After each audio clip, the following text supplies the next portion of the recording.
1392, République de Gênes, Italie. La Grande Flotte termine sa longue traversée de l'océan Atlantique. Chargées d'or, les nefs génoises reviennent de leur lointaine colonie, le Nouveau Monde latin. Au début du XIVe siècle, soutenue par une économie vigoureuse, la République génoise s'est lancée dans de grandes explorations. Après avoir découvert un immense continent de l'autre côté de l'Atlantique, la cité italienne a immédiatement établi un empire commercial d'outre-mer. Aujourd'hui, les flottes de guerre génoises sillonnent l'océan Atlantique. La République rayonne sur l'Europe. Le Nouveau Monde parle italien. Mais tout ceci n'est jamais arrivé. En 1347, un petit grain de sable va provoquer l'une des plus grandes catastrophes de tous les temps, la peste noire. Notre histoire n'est qu'une suite d'événements incroyables. Chacun de nous peut en influencer le cours. De la naissance d'un grand empire millénaire à la fin d'une civilisation florissante, du génie créatif d'une poignée d'hommes à une révolution culturelle planétaire. Des visions totalitaristes les plus sombres aux grandes guerres les plus effroyables. De la résistance héroïque d'un peuple entier à la volonté sans faille d'une minorité. La plus infime de nos décisions peut influencer l'avenir de l'humanité. Connaître le passé, c'est anticiper l'avenir.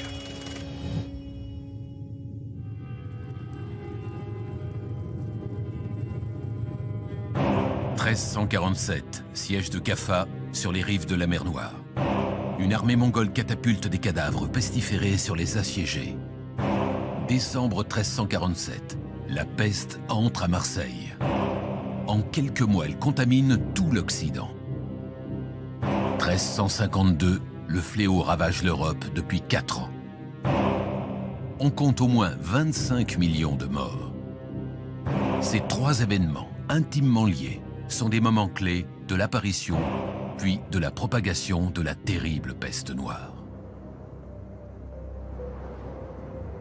6e siècle, Constantinople. Justinien Ier, à la tête du puissant empire byzantin, est victime d'une fièvre inconnue. Rien, des gigantesques murailles de sa capitale à son immense fortune, n'a pu éloigner le mal terrible qui ravage son empire. Un fléau invisible qui tue un homme en seulement quelques jours est apparu en Égypte. Puis s'est répandu comme une mare de sang à travers les villes et villages. Rien qu'à Constantinople, on parle de 10 000 morts par jour. Les rues désertes de la grandiose cité sont submergées de cadavres en décomposition. Ce fléau a un nom, on l'appelle pestis. La peste fait son entrée dans l'histoire.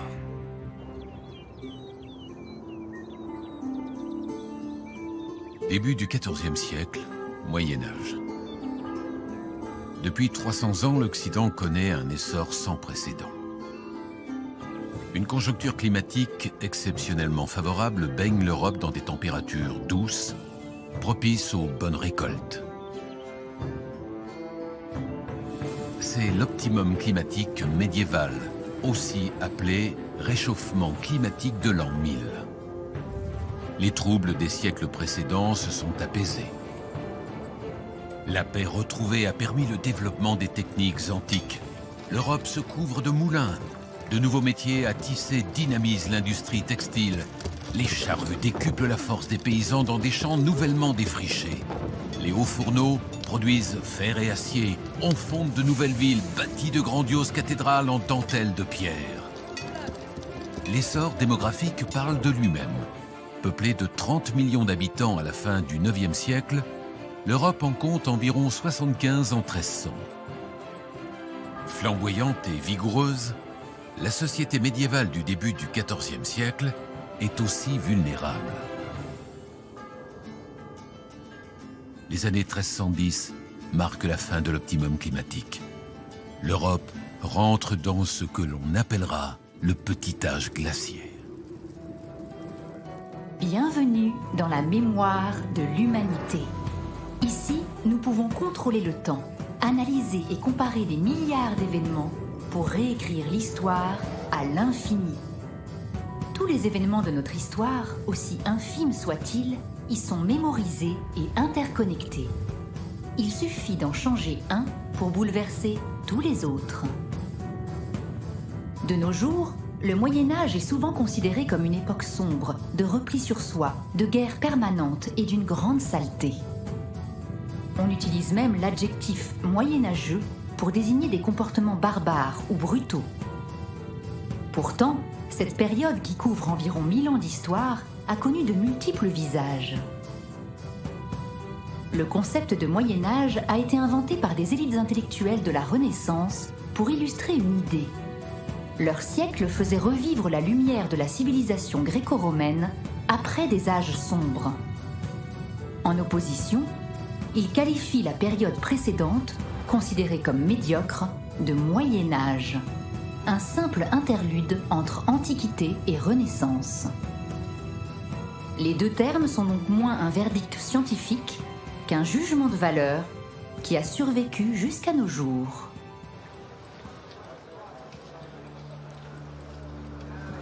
La ville du Moyen-Âge est un lieu de liberté, de savoir et de plaisir.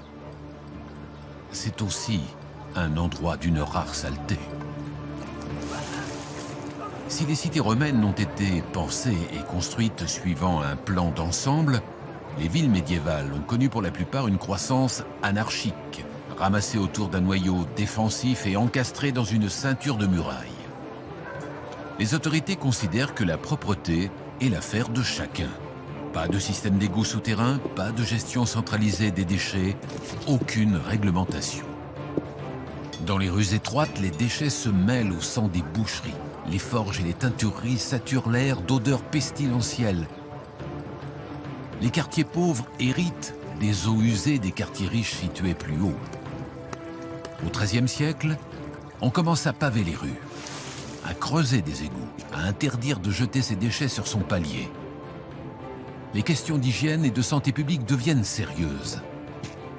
En 1220 à Montpellier, le légat du pape fonde une faculté de médecine reconnue au XIVe siècle comme la meilleure de son temps. Comme les facultés de Paris ou de Bologne, son savoir s'est développé à partir de la médecine du monde arabe, elle-même héritière des écrits antiques d'Hippocrate et de Galien. Les théories de ces deux savants grecs de l'Antiquité sont si anciennes et si universellement reconnues que personne n'ose les remettre en question. Au cœur de cette pensée se trouve la théorie des humeurs. Un bon équilibre de ces humeurs garantit une bonne santé. Sinon, un prélèvement d'une certaine quantité de sang peut rétablir la balance. C'est la méthode des saignées. S'y ajoute la théorie des miasmes. On pense que les maladies se répandent par des miasmes présents dans l'air vicié. Dominante jusqu'au XIXe siècle, cette théorie ignore la contamination par le toucher, pourtant le mode d'infection privilégié des bactéries. Les maladies courantes sont pour la plupart répertoriées et bien connues. Les médecins disposent d'une grande variété de remèdes à base de plantes. Mais ils sont peu nombreux et devant des maladies plus virulentes, même les meilleurs d'entre eux se retrouvent impuissants. Le seul remède consiste souvent à se reposer, manger équilibré et aérer les maisons.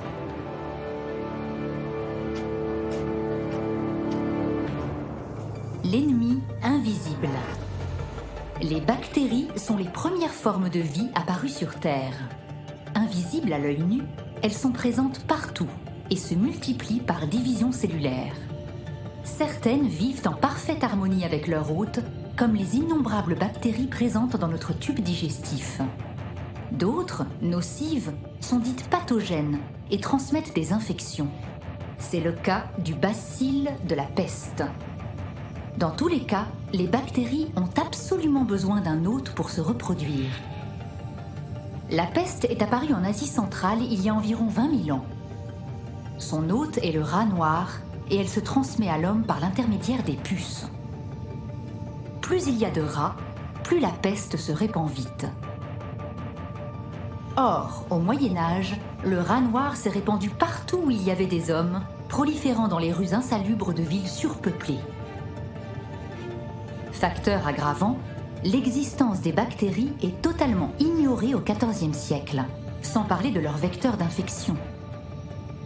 Ironiquement, les chats, prédateurs des rats, sont régulièrement pourchassés car réputés sataniques. Mais personne ne se soucie vraiment des rongeurs. Tous les éléments sont en place pour que se joue la tragédie. 1347. Kaffa, aux portes de l'Europe. Les Mongols assiègent ce comptoir génois de la mer Noire. Mais la horde est rongée par un mal invisible, insidieux, mortel. Venu des confins de la Chine, une terrible maladie extrêmement contagieuse décime les rangs des guerriers. L'armée mongole est infestée par la peste bubonique. Rapidement, la horde n'est plus en état de combattre, et encore moins de prendre la ville. Le chef mongol ordonne alors de catapulter des cadavres pestiférés par-dessus les murailles. Les rats, qui pullulent dans le campement nomade, envahissent la place forte génoise, emportant dans leur pelage une armée de puces gorgées de maladies. Le mal pénètre dans les bas quartiers, progresse le long des caniveaux, s'infiltre dans les maisons. Dans la ville, l'épidémie s'embrase comme un feu de forêt. Pour fuir l'air infecté, de nombreux navires quittent le port. Avec l'air du large, les équipages pensent être sauvés. C'est alors qu'apparaissent les premiers symptômes. La mort fait partie des passagers. Longeant la côte, les premiers navires arrivent à Constantinople, chargés de leur cargaison mortelle. Très vite, les premiers cas de peste apparaissent dans la cité millénaire. Selon des témoins, elle peut tuer un homme en 1 heure. Depuis le Bosphore, des navires marchands, inconscients du danger, empruntent les routes commerciales et transportent l'infection dans tous les grands ports de la Méditerranée. Anatolie, Balkans, mer Égée, puis toute la Grèce sont touchés. Fin septembre 1347, les navires génois empestés arrivent à Messine et contaminent la Sicile. La peste passe de cargaison en cargaison, de navire en navire, de ville en ville. Gênes est ravagée. Puis Pise, Venise et Marseille. L'épidémie devient une pandémie. Aucun mur ne peut l'arrêter, aucune armée la combattre. La pestilence dévaste les villages, remonte le long des fleuves, grouille sur les bords des routes. Depuis Majorque, le fléau se répand en Espagne. Il empeste Tunis, frappe la Crète, Chypre, l'Égypte.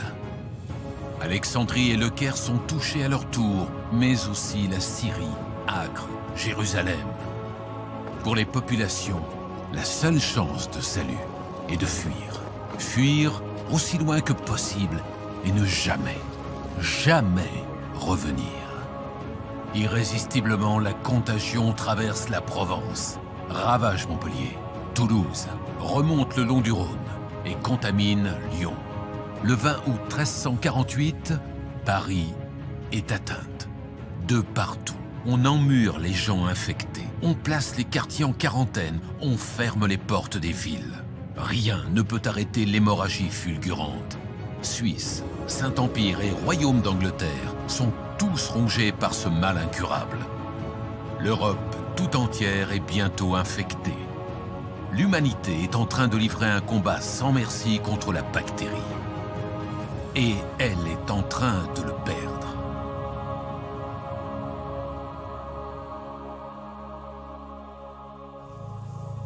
Nous venons d'arriver à un point de divergence.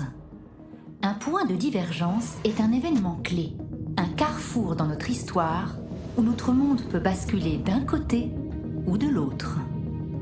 La peste, d'une manière ou d'une autre, serait arrivée en Occident. Mais en contaminant les défenseurs de Kaffa, les Mongols court-circuitent les méthodes de progression classiques. La peste profite du commerce maritime pour atteindre directement le cœur de l'Europe. Personne n'a le temps de se préparer. Sans le siège de Kaffa, elle aurait peut-être mis des années pour arriver jusqu'à Gênes, alors rayonnante. La ville aurait eu le temps de se préparer, prendre des mesures de confinement. elle n'aurait pas vu sa population et ses campagnes ravagées par la maladie. Ses capacités préservées, ses chantiers navals auraient pu continuer à produire à la chaîne ces excellents navires. La ville natale de Christophe Colomb se serait alors très certainement lancée dans de grandes explorations. Découvert par les Génois bien avant les Espagnols, le Nouveau Monde se serait alors couvert de comptoirs commerciaux génois. Un formidable empire commercial océanique latin. L'Amérique parlerait italien. 25 millions de morts. La peste noire remporte un tiers de la population européenne en 4 ans. Dans certaines villes, on compte plus de 1000 morts par jour. Elle se manifeste sous 2 formes. La peste bubonique se déclare d'abord par l'apparition de ganglions, les bubons. Puis surviennent des troubles nerveux et psychiques.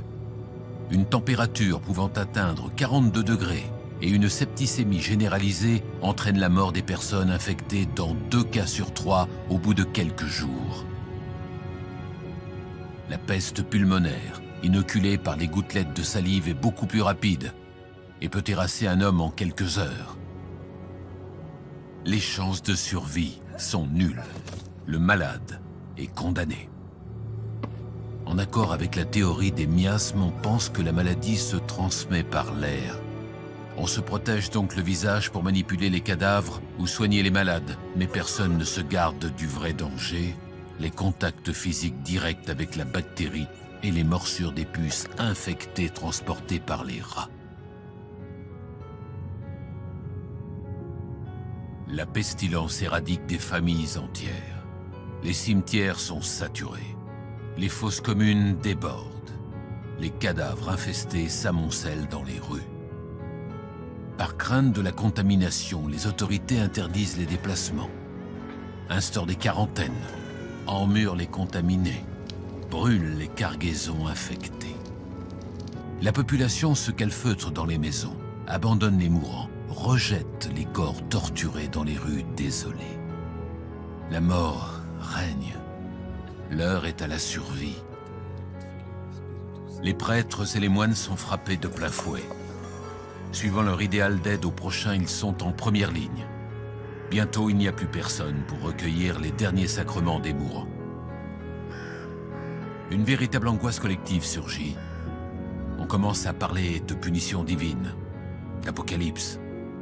Les adeptes du mouvement des flagellants se fouettent en procession pour expier les péchés des hommes et obtenir la miséricorde de Dieu. À travers l'Europe, on cherche des boucs émissaires. Les communautés se replient sur elles-mêmes. Partout, on se trompe d'ennemis. Personne ne se méfie des rongeurs. La mort semble frapper à l'aveugle, sans distinction d'âge ni de sexe. L'ordre naturel des choses est complètement bouleversé. Des enfants meurent avant leurs parents. Les mourants ne reçoivent plus les derniers sacrements. C'est tout le modèle de société qui est ébranlé. Les repères traditionnels disparaissent. La psychose se répand au même rythme que l'infection. L'Europe, soumise aux famines et frappée par la peste noire, est à l'agonie. Puis, aussi soudainement qu'elle est apparue, la peste noire semble disparaître en 1352. Les gens arrêtent de mourir. Les symptômes disparaissent. Le bacille de la peste n'a pas réussi à infester l'ensemble de la population, souvent faute d'hôtes vivants à contaminer. Le cauchemar est terminé. Et si un fléau comme la peste revenait de nos jours? Comment notre monde actuel, interconnecté, fortement mondialisé et quotidiennement survolé par des milliers d'avions, supporterait-il le déclenchement soudain d'une pandémie mondiale? Imaginons une maladie totalement inconnue et ultra virulente, qui échapperait à toutes nos connaissances, qui tuerait un homme en 3 jours et contre laquelle aucun de nos plus éminents médecins n'aurait de remède. Nos proches se mettraient à mourir dans d'atroces souffrances, sans raison apparente. rapidement, il n'y aurait plus de pompiers, plus de police, plus de médecins, plus personne pour s'occuper de l'approvisionnement des supermarchés ou de la sécurité de nos centrales nucléaires. À pourcentage égal, ce ne seraient pas seulement des dizaines de millions de morts, mais 2 milliards. Comment imaginer les avenues de Manhattan, de Pékin, de Rio de Janeiro? Que pourraient faire nos élites? Comment les peuples réagiraient-ils? Notre société serait-elle plus résistante que celle du Moyen-Âge? Ou bien s'effondrerait-elle? La Grande Peste de 1348 n'était que la première vague. 10 ans plus tard, la maladie frappe à nouveau. Les nouveau-nés et les enfants sont particulièrement touchés. On comprend alors que la maladie sera toujours là et qu'elle reviendra, encore et encore. Durant les 4 siècles qui suivent, l'Europe connaîtra une vingtaine d'autres vagues, plus ou moins fortes. La peste arrive et repart, comme un mouvement de marée. En France, des milliers de villages disparaissent, faute d'habitants. La construction des cathédrales est ralentie pendant près d'un siècle. La méconnaissance du mal, l'incompréhension, la peur et la panique sont à l'origine d'une nouvelle conception du monde, de l'existence et de la mort. De nombreux tableaux de l'époque illustrent des cadavres décharnés, entraînant les vivants dans une farandole infernale sur fond d'apocalypse. On invente l'image de la faucheuse, la mort implacable qui emporte les gens par milliers, moissonnant les vivants comme de la paille.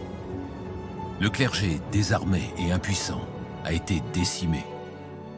On forme alors à la hâte des remplaçants pour combler le vide. Mais on ne remplace pas une vie d'études et de prières en quelques années de formation. L'économie du XIVe siècle, privée de main-d'œuvre, est complètement désorganisée. Les ouvriers, devenus rares, sont chers. Les salaires explosent. Les champs sont vides de paysans. Les récoltes catastrophiques. Les seigneurs, privés de leurs revenus, perdent du pouvoir. La peste déclenche une réaction en chaîne qui accélère la fin de la féodalité. Jusqu'au XIXe siècle, on continuera à croire que la peste se transmet par contamination de l'air. Il faudra attendre 1894 et des dizaines d'épidémies meurtrières à travers le monde pour que l'on identifie la bactérie Yersinia pestis comme étant responsable. À l'heure actuelle, il est toujours impossible d'estimer le nombre total de ces victimes, même à plusieurs millions près.